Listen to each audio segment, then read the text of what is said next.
یہی وجہ ہے کہ نوجوان ابوالعلا مودودی علیہ الرحمہ نے ان کو ان کی زندگی میں مرحوم قرار دے کر اس کام کا آغاز کیا. انہی کے جو مضامین تھے وہ اکٹھے کیے، انہی کے نثر پارے وہ جمع کیے، اور 1923 میں بلکہ خود اپنی عمر جس وقت ان کی 24 سال تھی، ایک نوجوانی کا جوش اور جذبہ تھا، وہ ساری چیزیں جمع کر کے الجہاد فی الاسلام کے نام سے شائع کی. مولانا مودودی علیہ الرحمہ میں چونکہ بڑی مستقل مزاجی تھی، محنت کا بڑا مادہ تھا، انہوں نے تحقیق، جستجو اور مستقل مزاجی سے اس فکر کو آگے بڑھایا اور جماعت اسلامی کا قیام جو ہے وہ عمل میں لایا. بہرحال اس میں زیادہ بات کرنے کی ہمیں ضرورت نہیں ہے، چونکہ جماعت اسلامی اس وقت پوری دنیا میں ایک احیائی تحریک کے نام سے جانی پہچانی شے ہے. البتہ دو چیزیں مولانا مودودی نے باقی چیزوں کو چھوڑ کر سب سے زیادہ اپنا ہدف نظام کو بنایا، اس کے متعلق تشریحات کی. تو دو چیزیں اس سے رہی ہیں. ایک الہیات اسلامیہ کی تشریح، جو علامہ اقبال نے کام کیا تھا اس طرف انہوں نے کوئی توجہ نہ دی، بلکہ سارے کا سارا زور نظام کی تبدیلی پر لگایا. اور دوسرے آخری مراحل کہ انقلاب کا آخری مرحلہ کیا ہوگا، اس کی بھی کوئی زیادہ تشریح نہیں کی، زیادہ وضاحت نہیں کی. شاید اس وقت انگریز کا دور تھا یا کس وجہ سے نہیں کی، کس مصلحت کے تحت نہیں کی. بہرحال ان دو کمیوں اور کوتاہیوں کا ایک نتیجہ بھی نکلا، خاص کر اس آخری مراحل کی تشریح نہ ہونے کی وجہ سے. وہ انتخابات کی جب دلدل میں گئے تو انہی کی عمر کے برابر، جس عمر میں انہوں نے کام شروع کیا تھا، یہ اللہ کی حکمت ہے، اسی عمر میں ڈاکٹر اسرار کو اللہ نے توفیق دی اور انہوں نے از سر نو اس فکر کو جو ہے وہ اٹھایا. اور دونوں کام جو تشنا رہ گئے تھے ان کو پورا کیا.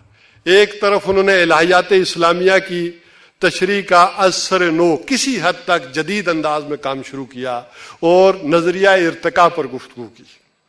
ڈارون کے فلسفے کو کس انداز میں کہ دین ریجیکٹ کرتا ہے اور کون سی چیزیں جو ہے وہ صحیح رکھتا ہے اس کی وضاحت کی. اسی طرح وحدت الوجود، اس کو از سر نو آج کے دور کے لحاظ سے جب واضح کیا. یہی وجہ ہے کہ جب روایت پسندی نے بھی اس چیز کی مخالفت کی اور خود تنظیم اسلامی نے بھی یہ کہہ کر جان چھڑائی کہ یہ ان کی علمی آراہ ہیں، اس سے ہمیں کوئی بحث اور کوئی سروکار نہیں ہے، اس کام کی اس کو اہمیت کو سمجھ ہی نہ سکی. اور دوسری طرف ڈاکٹر صاحب نے منہج انقلاب نبوی کو واضح کیا. ان آخری مراحل کو، تعمیل کے جو آخری مراحل تھے، ان میں ایک ایک سٹیپ کو کس شاندار انداز میں مزین کیا اور وضاحت کے ساتھ اور مثالوں کے ساتھ جو ہے وہ اس کو پیش کیا. تو یہ اچیومنٹس تھی. لیکن ان کے بعد جب تنظیم اسلامی نے ان سے کنارہ کشی اختیار کر لی، ظاہر ہے یہ کوئی اتنا آسان کام نہیں تھا. یہ جیسے میں نے کہا کہ ہماجیتی فکر ہے.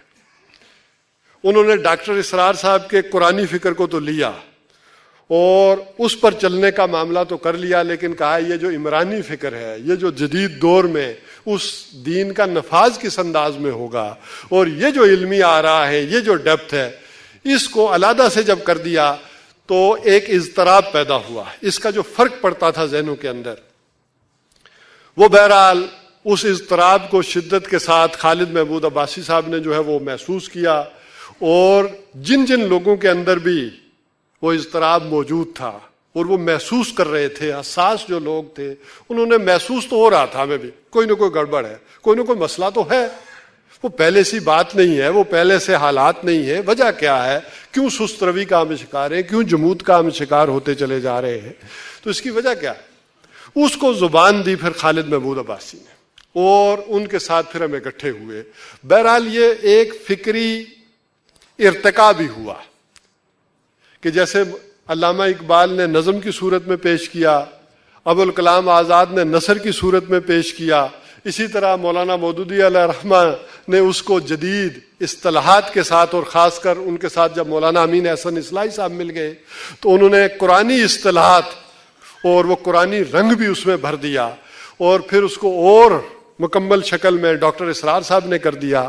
اب اس کو مزید پروان چڑھانے کے لیے اور اس کی تعمیل کے لیے کچھ اچیومنٹس اور کچھ چیزیں جو ہے شبان المسلمین نے کی. ایک تو آپ نے وہ ظہر کی نماز سے پہلے خالد صاحب سے سن ہی لیا تھا کہ وہ فرق کیا ہو گئے. ان فرقوں کو میں اس وقت بیان نہیں کر رہا، لیکن جو دو چیزیں رہ گئی تھیں وہ میں بیان کر دیتا ہوں۔ ایک اجتماعی عمارت کا تصور دیا کہ یہ جب ایک فرد کے ہاتھ میں باغ دوڑ ہوتی ہے تو اس کو ڈیل کرنا اور اس کو ڈی ٹریک کرنا آسان ہوتا ہے۔ تو یہ ایک اجتماعی تصور جو ہے وہ دیا کہ سارے مل کر کس انداز میں فیصلہ کریں، یہ ایک نئی بات تھی اور یہ آج کے ان جدید تقاضوں کے تحت تھی۔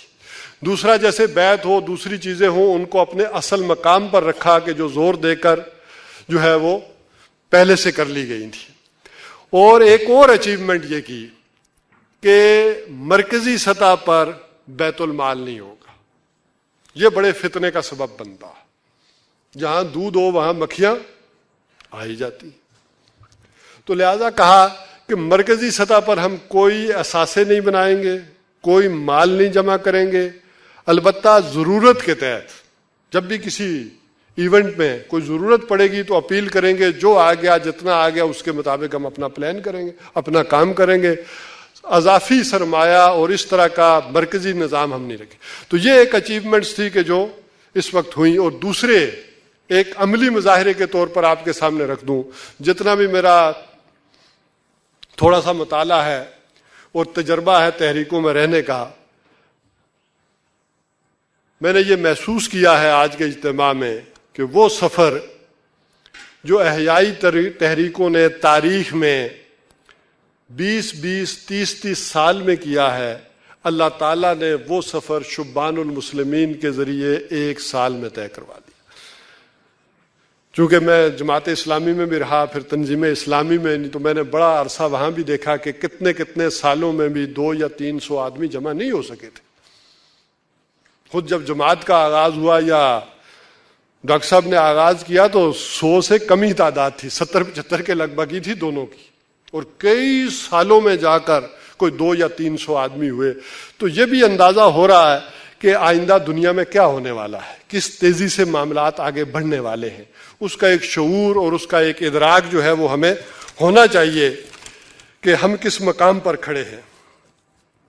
بہرحال ان احیائی تحریکوں کے اندر بہت سارا شخصیات کا تسلسل بھی ہوا ہے، یعنی علامہ اقبال فکر کے حوالے سے تو بہت بلند شخصیت، عمل کے اعتبار سے کمزوری، اچھا ان سے بہتر ذرا ابوالکلام آزاد تھے، ان سے بہتر ذرا سید ابو الاعلیٰ مودودی تھے۔ تو یہ شخصی ارتقاءات بھی چلتے گئے ہیں آگے کی طرف۔ اسی طرح ان کی اولادوں پر بھی نظر دوڑائیں تو وہ بھی میں سمجھتا ہوں کہ وہ بھی ارتقائی منازل طے کرتے ہوئے آگے ہی کی طرف بڑھیں گے، اور وہ قافلہ جس کا آغاز وہاں سے ہوا ہے وہ بھی آگے کی طرف بڑھتا ہوا نظر آتا ہے۔